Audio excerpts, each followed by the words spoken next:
Comic Friends. I'm Travis. And I'm the Disembodied Voice. And this is Monster Comic Review. That's right, and this is superhero books for the week of June 24th, 2015. That's what you said. Yep. Last of the number ones of the new launch of the non-52 books. And we'll start out with Batgirl issue 41.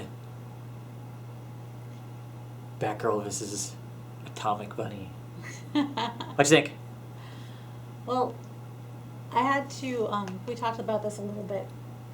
And my main problem with this book is that we just got through with Jim Gordon versus Batgirl. We just got through with him wanting to take Batgirl down. The wanted story arc, exactly. which was really good. And he's supposed to be Batman, and he's always been pro-Batman, so I don't know why he's suddenly anti-vigilante.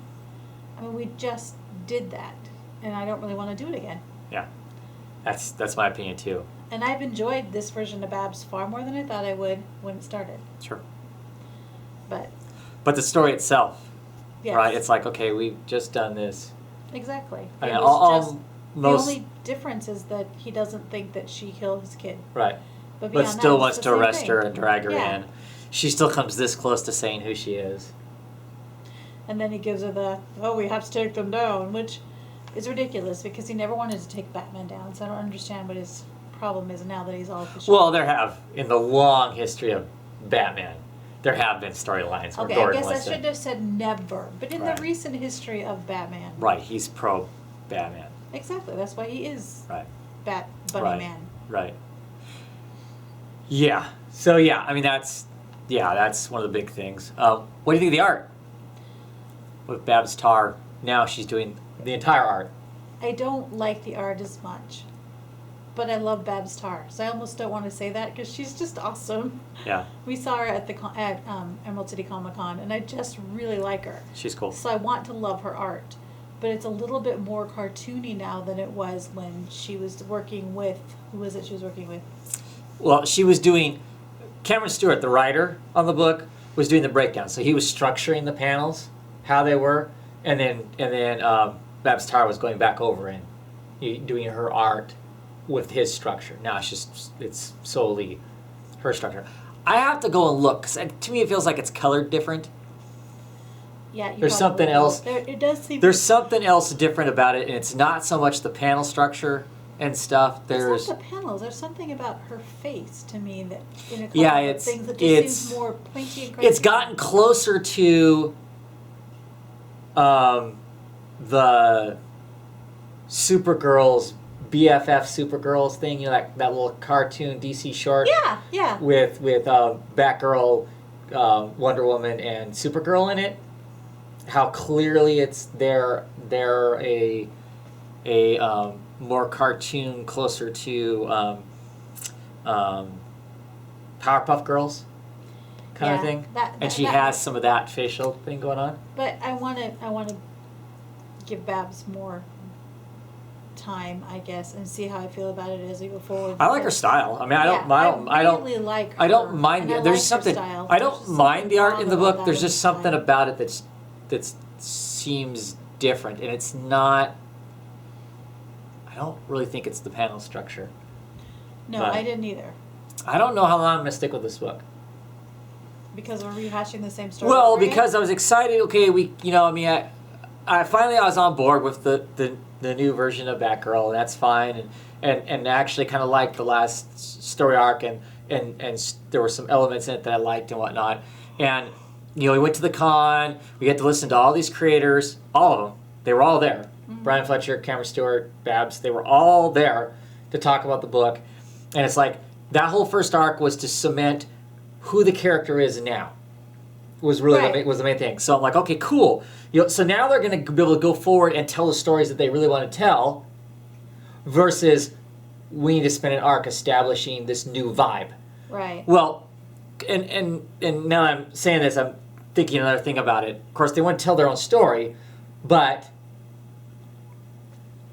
Bat Robot's been forced upon them because it's a corporate comic. Sure. There's a larger editorial that said, we need to work this in somewhere, I guess.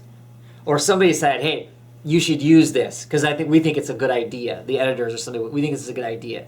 So I still don't feel like they're telling their story now. I feel like they're having to deal with what Scott Snyder and the Bat book has created. And it used to be traditionally that's always how it's been.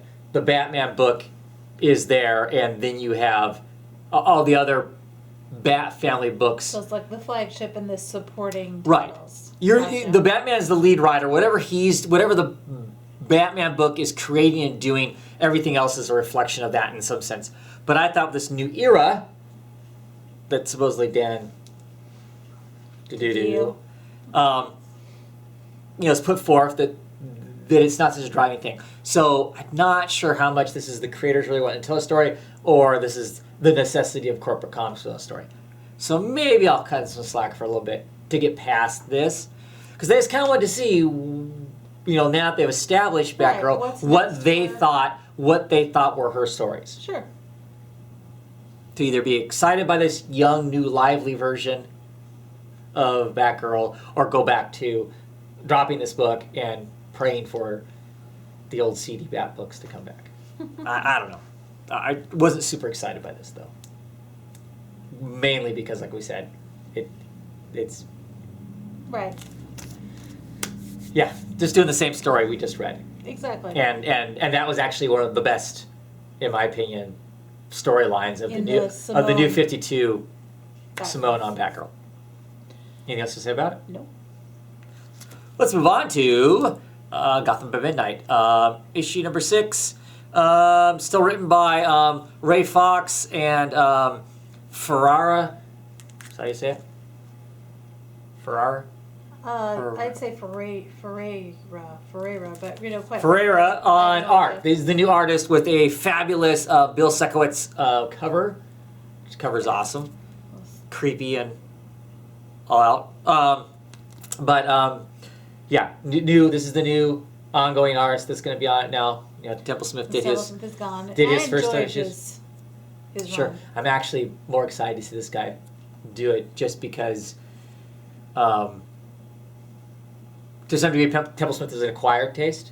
This is closer to just being a general comic book art, but he still captures creepy and ugly and gross. So you're hoping that will get more people to read it because not everybody is going to right, because I know there are people who went... The quirkiness that is Temple Smith? There are people who went, I'm not reading that because it's Temple Smith, and I don't like how, kind of like Babs Tarr in a sense, people's facial features are caricature-ish more so than looking like a regular person. They have they have a characterized style.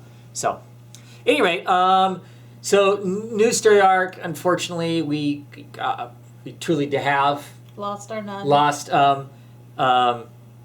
Shoot, now that you said that, I can't remember what her name is. I'm so sorry. Sister Joanne. Dang it. Anyway, she's gone. I think that's kind of a bummer because I was kind of interested to have that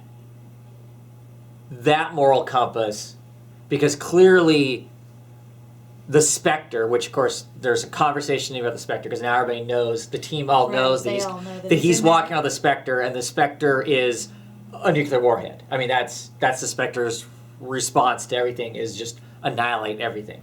And the only reason the Gotham wasn't completely annihilated was because Sister basically sacrificed herself. And her pure soul. Right. So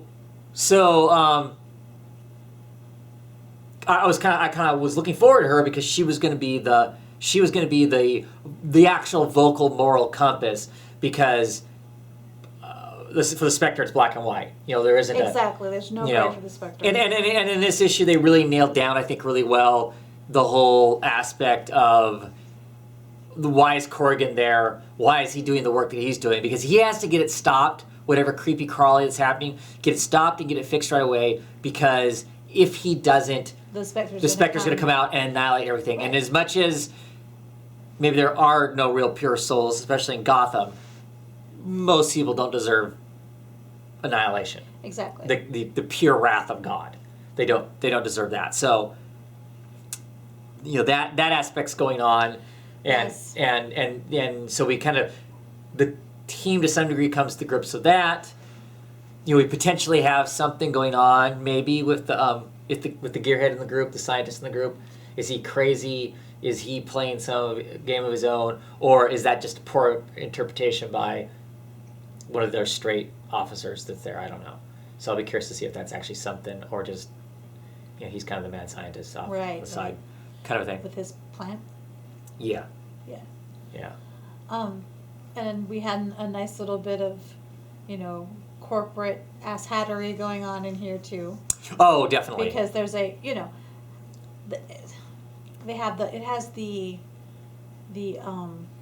Apple-y feel to it, because Apple they're and talking Microsoft, about, right? Talking about the watch launch and everything, Yeah. Mm-hmm. and it turns out that people have been, the gentleman was bullied into working harder and more until he stroked out To his death.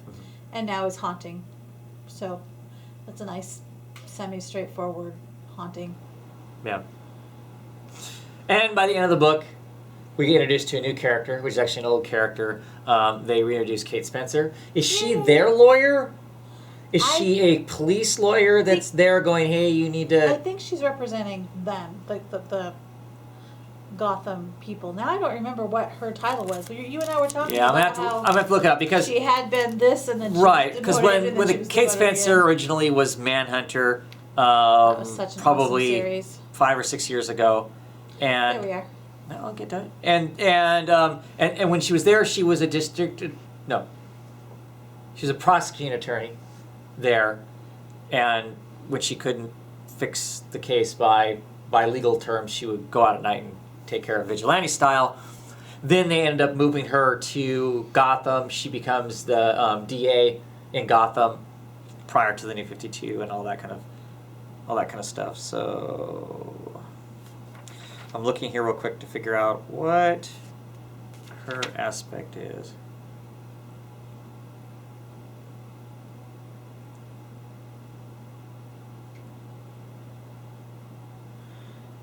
The lawyer friend I was telling you about. So she is Just an attorney. she's just an attorney now.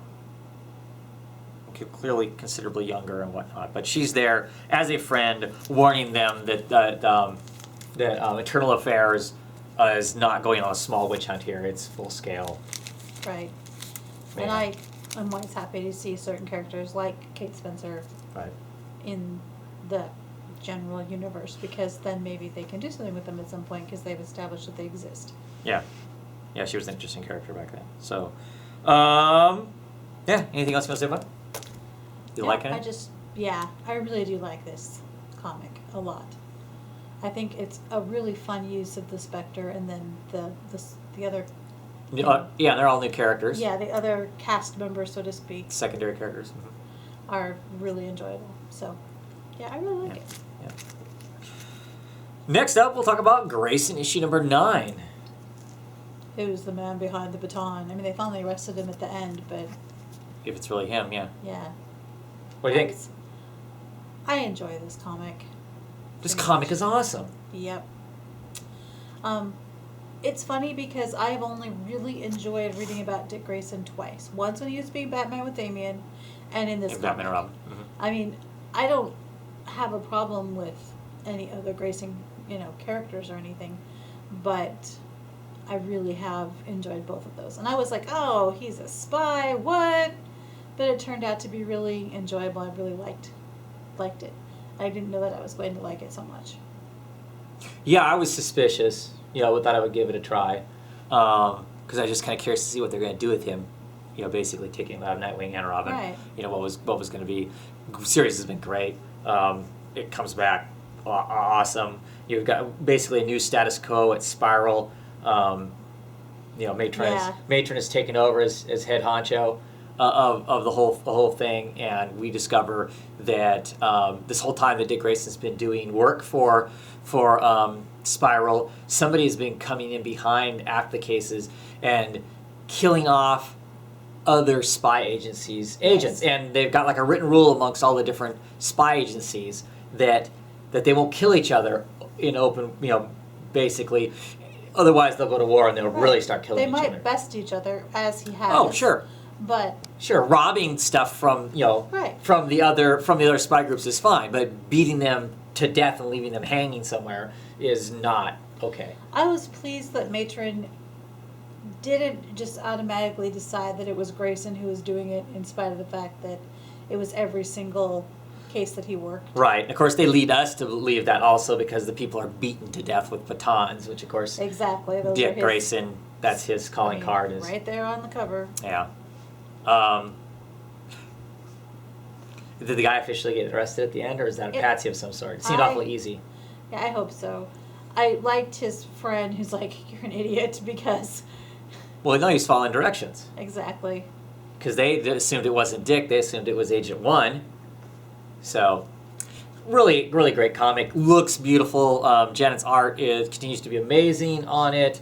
And, there's plenty of time in here to show pretty people being pretty. And Janet does a very good job of. Oh my goodness, the tuxedo. Dick Grayson looks awesome Pretty, in it. yes. There's this whole dance sequence. Special Agent Dick Grayson. Yeah, there's He's any James Bond character I've ever seen. Right, there's a dance sequence in it also that looks gorgeous and whatnot. It's beautifully drawn. Sure. And beautifully framed. Sure. And Celia and King do a great job of writing on it and whatnot. So, yeah. Yeah, we really don't have anything bad to say about this book, so might as well move on to the next one. Because we only like to talk about the ones we like to trash. Which I did not read that one, and I feel really stupid because I really. What does that have to do with trash? No. I just said then you just I cut did it out not. my sentence. Oh, sorry. Keep your hand off the screen, otherwise you aren't a disembodied voice either. I'm so sorry. Every once in a while, my See, hands manifest. Yeah, and then she punches me too. You just don't Do see that because I not. edit that part out. I do not. Anyway, Justice League 3001. Somehow the disembodied voice misreading this in the pile. Yes, I didn't read this one, and I didn't read another one in our. Enemies of the State. So not a whole lot I can talk about. Well, I'll spoil it anyway because I don't Go care. ahead. So it's been a year later. That's why it's 2001 or 2001 as opposed to 3000. Same general cast of characters. They've established a home base on Camelot 9. I was ready to say, is it still Camelot? Yeah, Camelot 9, and which is great. And they're being sent around. Ariel's sending them around to right the wrongs, and Ariel is sending them on things that she thinks that they can't possibly survive on purpose, because Ariel isn't Ariel. Oh. Ariel got her brain transferred or wiped or superimposed by evil Lois Lane. Oh, great. Evil Lois Lane is Ariel. So she's trying her damnedest to kill him because she hates him. We haven't figured out exactly why, other than they peed in her Wheaties or something like that. Yeah, I remember when they introduced all of them. Right. How much she really hated them all. And they've added to the team. They have a new Green Lantern because the old Green Lantern's gone. The new Green Lantern is Guy Gardner. Guy Gardner is a redhead, which Guy Gardner's always been a redhead, but in a female body. Interesting. But with the same Guy Gardner personality. Let's just punch it and that solves most of our problems. So there's some somewhat tongue-in-cheeky, boy, she's got a nice ass for a guy kind of stuff going on in there and whatnot. And some, Batman trying to explain to people that just because he's got a female body doesn't mean that he's female. Sure. Because he clearly is Guy Gardner. Right. Just happens to be... Emphasis on the word guy in Guy Gardner. Right. Gotcha. Right. And so Batman is always trying to explain that. And of course Clark is like, no, he can't be he because he's got way too nice of an ass for a he. Because Clark's an idiot. Yes, he is. And he doesn't know Clark. Remember, he's Superman. He doesn't know who Clark is. Right. Well, yeah. And he continues to threaten to burn Batman with his eye beams that he doesn't have. So I think all that's funny. Meanwhile, also... I love it when he tries to fly. Meanwhile, also, Fire and Ice are on what's left of Earth, which I can't remember what the planet's called now besides Earth. They are going to try and rehab it as best they can to bring it back to Earth. They're going to team up with Booster Gold I was about to and ask Blue Beetle. What happened to those two poor guys? And hopefully rehab the thing. Of course, they're a bit concerned because Blue Beetle and Booster Gold were goofs back in the day when they were teamed up together. But it's been 1,000 years, right? So they've had to have like matured maybe a little They bit. evolved or matured because they were frozen. Right, That's what gets yeah. pointed out. And they're like, ugh, because they just know that they're going to turn Earth into like a resort home or something. So they aren't actually in this comic, Beetle and Booster, but I look forward to that. I think it's funny. It's just an amusing comic. It has elements of its seriousness, but it's also a good laugh, and that's what it continues to be, and that's why I continue to enjoy the book. So. Okay. Last Days of Loki, Agent of Asgard, issue number 15. What you think? Well, I think you gave me a lot of crap because I wasn't enjoying the battle scenes as much as I was. How many times did you put this comic book down and pick it up? And did you ever actually finish it? Be honest with us. 4, and yes, but I loved the Verity sections the most. The story of Verity's life, how she got to be truthful. We get to hear her story. And then of course at the very end, the other Loki, the girl Loki that's not old mean Loki. Current Loki, yeah. It looks like she's not the one and only Loki, yes. She's pulled Verity's, essentially essence out of her body alone because that's her story, right? I mean, it's almost like she's taken out her soul. Yeah, kind of looks that way, doesn't it? Yeah. But I loved the story of Verity the most. The battle was pretty interesting when Freya killed the monster, that whatever it's called. Oh, yeah, when she destroys the dragon. Because it kills her. Yeah, she nukes it. And I think it's also interesting that... And of course that also transfers the power back to Odin. See, Odin didn't have the ultimate power to wreck because he's no longer sitting on the throne. And while she's sitting on the throne, she had ultimate power. Right, gotcha. So she's gone, but the power's not gone. It's transferred back to Odin, which is part of the whole Maha at the end of it, because he's now going to be able to kick ass. Because the whole reason they're whole doing that is old King Loki and Hel have teamed up, much to Hel's chagrin. Because of course, Secret Wars is coming. The Earths are crushing into each other. Right. They think if they wreck the bridge and kill Midgard, that it'll insulate them from the universes colliding, and they won't get taken out if they take out that plane of existence. That's what Hel and King Loki think. That's what they want to do. That's why they're doing this, because they're hoping to be able to do that, and so that's why they're doing that. So you're getting that kind of aspect. This is the book that seems to be telling, because I don't know if Thor is still operating or not. This seems to be the book that's telling what the heck's going on with Asgard and all of that sort of stuff, because clearly, and the Angela book has already shifted into something else. So yeah, we get 2 more issues. Issue 17 is the final issue of Loki. Okay. But I still enjoy the book. Yeah, you're right. This one didn't have as many strong points or compelling points as the others do. But it was cool getting to see how the hell Verity ended up being. Yeah, I really enjoyed the Verity part. That was like I keep saying over and over, my favorite. Yeah. I love the whole story, and I just love it's not an airplane. Just from infancy on, after she swallows the ring. Right. Right. She's completely. That'd be hard. Yeah, immune to any kind of lights, and I also love and this is a job I could do from home, right? Right, because that's what she has. She turns down a bunch of jobs because she wants a job that she can do from home, so she doesn't have to be exposed to the rest of the world. She reminds me a little bit of my sister. Because she just hates the whole everybody lies. Everybody lies. Yep. White lie or otherwise. Anyway, I still like the book. Yeah, me too. Uncanny Avengers issue number 5. And we're finally going home, right, at the end of that. They are at home at the end of this. Yeah. Here's my take on this. Love the art. Love the beginning of the story and the idea of this. Oh, yeah. The bad guy. I was trying to blank on his name. The Progenitor? No.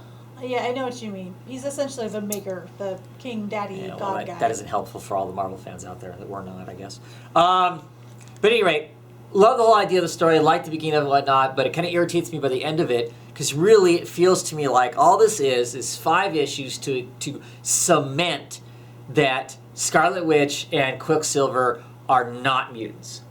As part of the whole, feels to me like part of the whole Marvel, let's move as many mutants away from being mutants as we can, because Fox owns the rights to use mutants in movies, and Marvel does not have the right to use mutants, and so therefore... I agree. I really felt like this went on for too long, for me. I thought it could have went on longer. well, maybe, I don't know. I didn't. Maybe for me, because it's so many different people and they all end up separated, that I'm getting little chunks of each of their Right. stories over and over again, and maybe because Not enough I'm of not anything. you, I am not keeping all of their stories straight as it goes along. Okay. But I did really like the city full of reject beings that he had created. You know, all that had managed to escape his constant annihilation. Well, the ones that were in hiding? Yes, Right. I really liked Right. that. High evolutionary. That's right. Guess that reminder page at the beginning is worth something after all. Yay! Actually, I like the reminder page. I hate it. I don't have your memory for certain comics. Anyway, love the art. Kuna's awesome art. I love his style in the book. I agree. It's really cool. I do like the art. There are lots of cool elements in this. They could go on with this story to make more. This is it. This is done. We won't see this book again until after Secret Wars is done in October, and it's an entirely new team. And are you getting that? No. Okay. I'm not getting it. Why am I not getting it? I know you told us, but I don't There's remember. There's something about it. There's somebody on it Right. I don't remember who it is. that I'm not getting it. It'll come back to you later. I remember you told me day before yesterday why. Because Deadpool's on the team, Oh. Yeah, and it's written that's by amazing. the Deadpool writer. Okay. That's all I need to know. That's why. I'm almost positive that's why. Yeah. Totally unnecessary. But yeah, it was cool. I liked the characters. Like I said, I'm interested to see more of them and their dilemmas and whatnot. But it felt like there was ideas of long-term stories, the vision stuff that was in this and whatnot. And clearly that's all it is, just dropped and not do anything with it. So, boo for Marvel and their relaunch, not a reboot. Why don't you just give like the wink? You have to go in and put a sparkle in your eye. A twinkle on my tooth, yeah. A sheen in my beard. Anyway, We Are Robin, issue number 1. It's Robinson and Batman. That was last week. Oh, that's right. Okay. Okay, talking about We Are Robin, number 1. Written by Bromero and art by Corona and Rudolph and Mulhill and Lopez. I'm not sure how I feel about a team of Robins. A bunch of kids that decided to take on the Robin moniker. Right, because Robin's not around. I don't know if it's because Robin's not around or they decided that they're going to help Batman, and clearly the people who help Batman are Robins, stemming from the whole Endgame thing where all the Joker gas and all the craziness that was going on everywhere, and also the end of Batman Eternal, where they kind of call upon the city. Okay, Batman's done his part. Now you need to help on your part. Batman. Right, in that Which sense. I liked, by the way. So the kids, clearly, these are all either young adults or kids, are taking on Robin because that would be the thing. Yeah, if the adults are the Batman, they would be. Sure. So they're taking on. Not that we really get to see that in this yet. No. It's mostly about a kid who clearly He's is looking for his wearing the wrong cologne. That's his excuse as to why he gets in fights at least twice, is because he's wearing the wrong cologne. I didn't like that story element at all. The cologne. I was dumb. The first time I could see him being a smartass to the brother of the. Well, I know, but he walked in and the guy said he could smell him. I know, but still, whatever. Um, So then that makes it feel like that the first, it's my cologne was a setup for the second thing. So to me, that's just all dumb. Yeah, I agree. I understand what you're saying. Yeah, and I was interested in that kid as he was trying to go find his parents. Right, he's an orphan trying to find his parents. He's on his, 50 millionth foster person. Right. And, so I liked the backstory, and I am interested in him. And so it's not that I don't want to know where this is going. I just don't know how I feel about the way it all ended. The first episode ended. It was just okay to me. Yeah, with him trying to escape and the other Robins showing up and to save him, basically. And recruit him. And, some of them are doubtful. What? And, of course, the reason they're recruiting him is because he was actual honest-to-God in contact with Batman. Because during one of the Batman things, Batman actually rescued him. So, they were, together on a hang glider or whatever. So, that's why they want to recruit him, because he was with Batman. He's actually Sure. part of the whole Batman thing. So I guess my opinion of it right now is we'll see. Yeah, I won't be ordering it again. Oh, okay. So we'll get the So I first. guess- So we'll get 2 or 3. Oh, okay. If in the next couple issues it picks up and becomes something super exciting to me, then I can scramble to the chain store and buy the ones that I missed Right, while I right. get it back on my pull. Sure. Is my thought. Okay. Which I'm total heresy, because I know most of the people out there love this book, thought it was great and awesome and whatnot, and I didn't think it was strong enough to completely compel me. The first third or half of it or whatever, up until he gets into with the cult. the I'm- underground you know, stuff. I'm kind of Right. tired of cults. It's Gotham. I know, I'm still tired of cults. Okay. I'm sorry, it's just me, I'm sure. I'm a terrible Nope. person because I'm tired of cults. Alright, so that's it. Yep. Week of superhero comics. Yay! Be back next week for more superhero comics, I'm sure. Anyway, thank you all for watching. See you next time. Bye!